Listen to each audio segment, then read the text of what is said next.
Il y a quelques mois, le Mayoré n'était qu'un terrain vague parsemé d'arbres et de forêts, traversé par des éleveurs en quête de pâturage.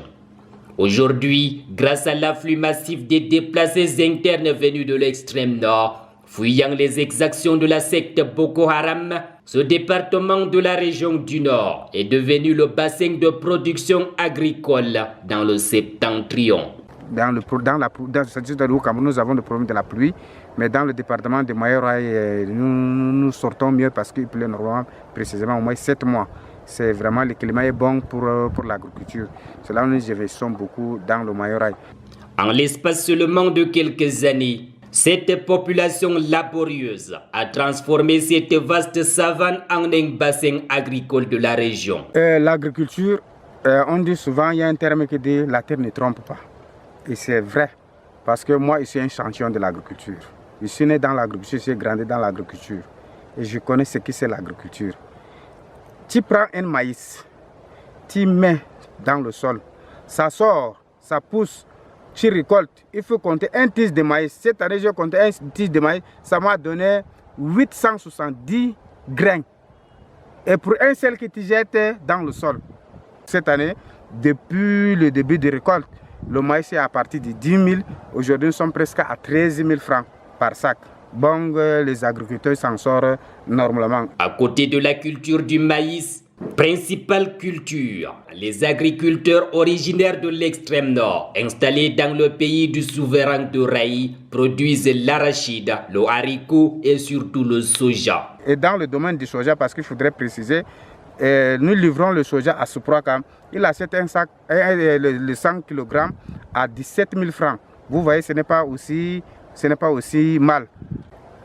Nous produisons le maïs, nous produisons aussi le soja, nous produisons aussi les haricots blancs, nous produisons aussi les arachides.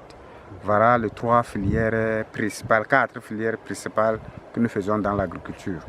Cette année, nous avons investi dans le secteur du maïs 2500 hectares. Vous voyez, nous avons vraiment des maïs qui n'ont même pas encore coulé. Présentement que je vous parle, ce n'est pas encore coulé parce que nous sommes presque au début février. Nous sommes au début février, nos maïs ne sont pas encore coulés. Nous avons que le soja, nous avons déjà évacué quand même à l'usine.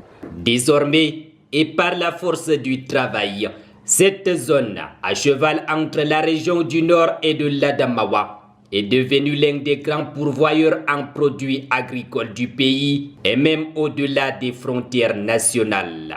Même au Tchad, nous avons livré plus de 7 camions au Tchad.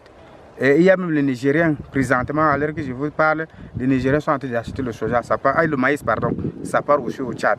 Il y a aussi les entreprises ici en Gaoundéré qui achètent. Dans la localité de Voxom, jadis bourgade transformée aujourd'hui en un grand marché, des dizaines de camions vont et viennent par jour. Des magasins de stockage ont vu aussi le jour. L'impact de la culture du maïs, de l'arachide, du haricot et du soja sur les populations locales n'est plus à démontrer. Bon, pour dire donc que l'agriculture donne.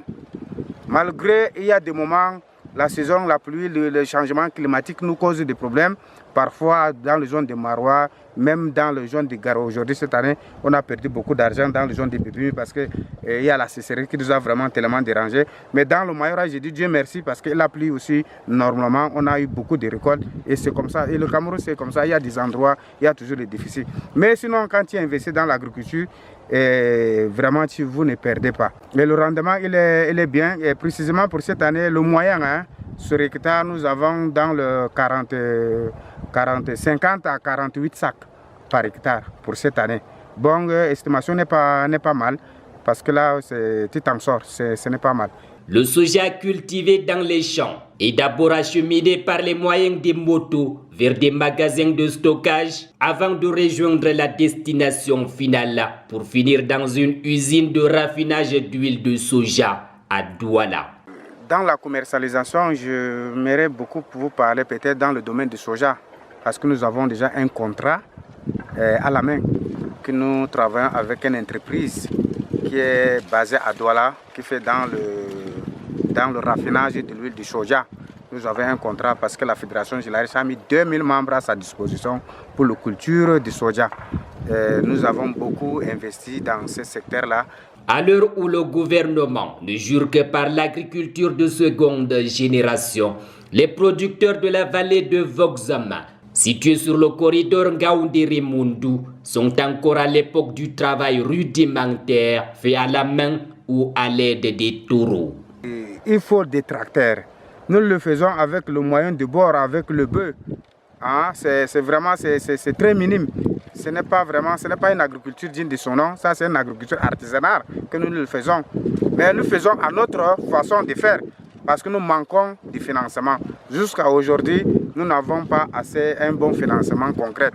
D'après les différents avis recueillis, l'un des obstacles majeurs qui se dresse sur le chemin de la modernisation de l'appareil de production réside dans les difficultés d'accès au financement. Énorme, il faut le dire. La première difficulté, c'est d'abord le financement. Parce que dans l'agriculture aujourd'hui, nous parlons de l'agriculture de la troisième génération. Nous ne parlons pas de l'agriculture de troisième génération sans le financement. Face à l'abandon des pouvoirs publics, les cultivateurs locaux se sont tournés vers des microfinances malgré leur taux exorbitant d'intérêt. Vous savez, le microfinance au Cameroun, sans faire l'économie, c'est la réalité. Et les intérêts sont énormes. Les gens ne peuvent pas s'en sortir. C'est difficile pour s'en sortir facilement avec le microfinance aujourd'hui au Cameroun. Et ces microfinances qui accompagnent le paysan, ils sont rares, très rares. Très, très rares. Et dans le nord, il n'y a même pas 3 coopératives. Et 3 microfinances qui financent les agriculteurs. Nous n'avons qu'une seule. Encore dominé par une agriculture de type familial, aux antipodes d'un modèle intensif, les futurs maîtres du Mayori espèrent l'appui des pouvoirs publics pour épouser la politique agricole nationale élaborée dans le cadre du plan national d'investissement agricole.